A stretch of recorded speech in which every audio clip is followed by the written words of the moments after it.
Election আসলেই দেখবেন এজেন্সির দাপাদাপি বাড়ে। একটা এজেন্সি নয়, আগে কখনো সেন্ট্রাল এজেন্সিরা বিজেপি করতো না, কোনো পলিটিক্যাল পার্টি করতো না। আমি 7 বার এমপি হয়েছি। নমস্কার বন্ধুরা, আমার নাম ধ্রুবজ্যোতি সরকার। টিএমসির প্রতিষ্ঠা দিবসের সমাবেশ থেকে বিজেপিকে আক্রমণ মুখ্যমন্ত্রী, নিয়োগে বাধা দেয়, ভর্তিতে বাধা দেয় বিজেপি, কোর্টে কেস করে। শুনুন আরো কি বলছেন মুখ্যমন্ত্রী। আমাকে শিখিয়ে লাভ নেই, আমি অনেক প্রধানমন্ত্রী দেখেছি। আমি এবার একটা বইও লিখব, কে কেমন ছিল। নেক্সট বই মেলাতে বেরোবে, আপনারা দেখবেন একটা বই লিপিবদ্ধ আমি দিয়েছি। কিছু কাজ অন্তত তার মধ্যে লিপিবদ্ধ করা আছে, আমি কি করেছি। সবটা তো লেখা যায় না, কিছুটা বাকি থাকে, কারণ প্রতিদিনই কাজ বাড়ে।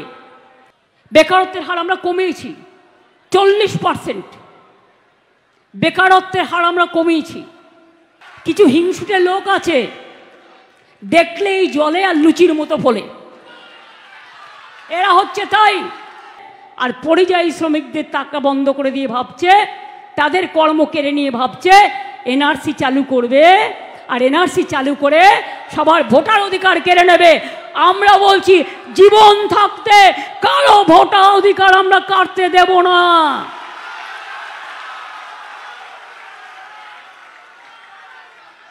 একদিকে বিজেপি, অন্যদিকে তার বন্ধু বাম, অন্যদিকে তার বন্ধু বাম, রাম সাম জগাই গধাই মাগাই,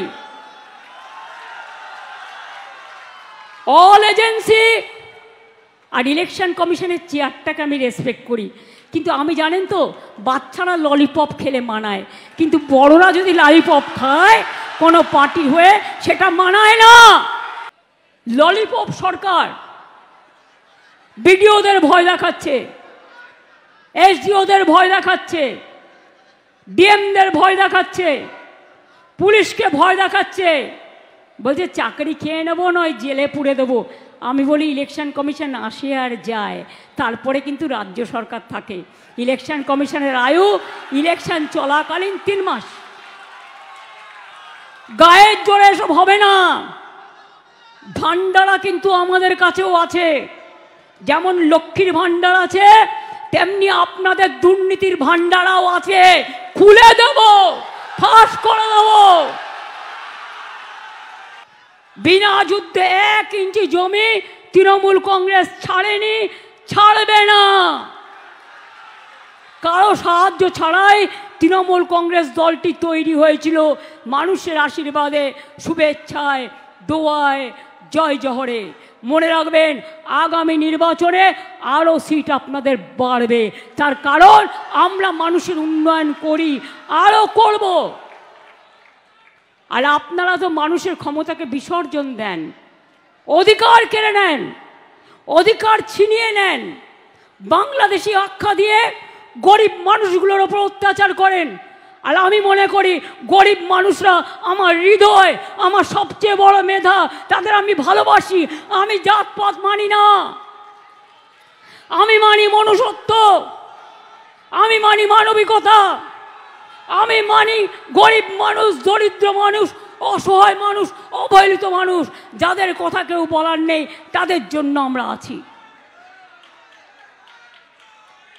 এবং চিরকাল থাকবো। তাই জেনে রাখবেন, আমি আবার আপনাদের বলি, বাংলা যা পারে অন্যরা কেউ পারে না। জগন্নাথ ধাম দেখেছেন কি? একবার দেখে আসুন। নেক্সট কি হচ্ছে বলুন তো? দুর্গা অঙ্গন। আর একটা দুর্গা অঙ্গন করে দেবো, তাকিয়ে তাকিয়ে দেখবেন আর কুমড়োর মতো ফুলবেন। বন্ধুরা, ভিডিওটি ভালো লাগলে দয়া করে লাইক শেয়ার করে দেবেন, আমাদের পেজটা ফলো করে নেবেন, আর আপনার মতামত কমেন্ট করে অবশ্যই জানান। ধন্যবাদ।